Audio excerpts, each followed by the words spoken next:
She stood there in the rain like a ghost from a life I buried 5 years ago, hair plastered to her face, dress clinging to her like it did that night. Except now, she wasn't alone. There was a child clutching her hand. "My son," she said. I didn't move. Didn't blink. I just stepped aside and let silence do what years of distance couldn't. 5 years ago, she walked out wearing that red dress. Tight, backless, slit to the hip. I told her it made me uncomfortable. Not because I didn't trust her, but because I knew the kind of attention it would invite. Attention, she once said, made her sick. That night, she laughed. "It's just a party." She never came home. We weren't broken. That's what made it worse. We were in sync dinners together, late-night talks, her head on my chest, while we made up names for future kids. But things started shifting. Longer showers. Late returns. Eyes that wouldn't meet mine. I started sleeping with one ear open. Still, I stayed quiet. Because love taught me patience. But silence sharpened my instincts. The party was a friend's birthday. I wasn't invited. She said it was just girls. Funny. The photos said otherwise. A coworker of mine saw her. Sent me a video the next morning. She was at a club, not a house party, sitting on some guy's lap, laughing like the woman I no longer recognized. I watched the footage once. Then I deleted it. I didn't need more. The truth doesn't need repetition. She came back the next morning, smelling like rum and lies. I didn't yell. Didn't ask questions. I made coffee, handed her a cup, and told her, "We're done." She called me dramatic. Said I was insecure. So I walked away. Ghosted her. Blocked her. Changed numbers. Moved cities. No goodbye. No closure. She shattered us that night. I just swept up the pieces and kept the sharpest one in my pocket. I rebuilt in silence. Got a new job. Kept to myself. No dating, no drama. Just me, the gym, and my thoughts. But I did one thing before I left. I froze my sperm. Just in case.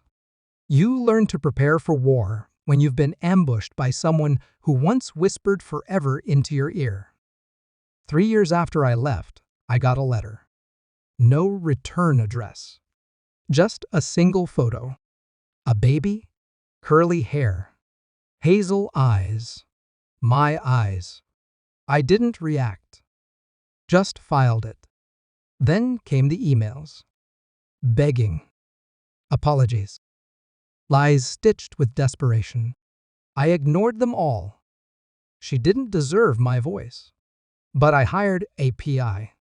What I found? Delicious. She'd lost her job. Moved back in with her mother. The man from the party? Gone before the baby bump showed. Claimed the kid wasn't his. She tried to track me down a year later, figured I was the backup plan. She underestimated the kind of man I'd become. I started planning. Quietly. Strategically. Step 1, DNA test. Done covertly. PI swiped a pacifier during a chance park meetup. Result? 99.9% mine. Step 2, custody. I found the best family lawyer in the state. Not to take the kid away, but to protect myself. She wanted me to feel guilty. I wanted her to feel powerless. Step 3, the trap. I let her find me. Now, here she was on my doorstep, clutching our son like a bargaining chip. "I need help," she said. I looked at the boy. 4, maybe 5. Quiet. Smart eyes. My eyes. She talked. Said she was sorry. Said she was alone. That our son needed a father. That she never stopped loving me. I let her talk. Lies are like gasoline. Let them spill long enough, and eventually you light the match.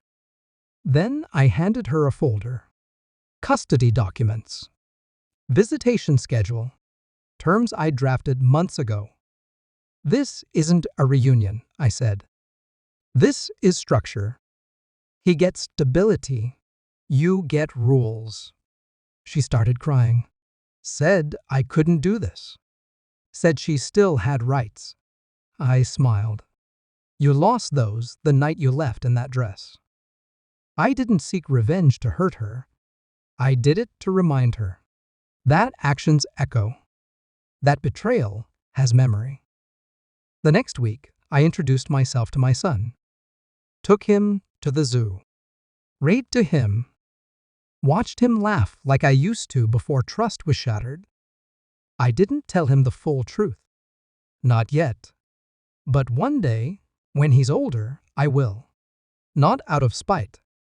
Out of honesty. As for her, she gets monthly reminders structured, emotionless. My lawyer's emails. My son's photos. She lost the version of me who would fought for her. She met the version who fights against betrayal. And I sleep just fine. Because ghosts don't haunt you when you burn the house they died in.